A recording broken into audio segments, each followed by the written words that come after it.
December মাস পিকনিকের মরশুম, তাই দুর্ঘটনা এড়াতে সেফ ড্রাইভ সেভ লাইফ সচেতনতা ওভার স্পিড পরীক্ষা পূর্ব মেদিনীপুর জেলা ট্রাফিকের উদ্যোগে।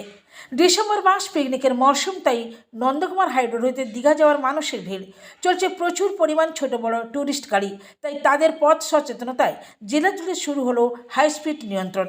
রাস্তার উপর স্পিড পরীক্ষার জন্য লাগানো হয়েছে অত্যাধুনিক মেশিন। যে সমস্ত বাইক, চার চাকা গাড়ি হাই স্পিডে চলছে তাদের দাঁড় করিয়ে ফাইনও করা হচ্ছে। আজ নন্দকুমার এলাকার খঞ্চি কামারদার মধ্যবর্তী স্থানে চলছে হাই স্পিড পরীক্ষা। উপস্থিত আছেন Tamluk traffic inspector Soumitra Ghosh, Nandakumar traffic Sanjib ভাই, নন্দকুমার থেকে সংবাদ কর্নার।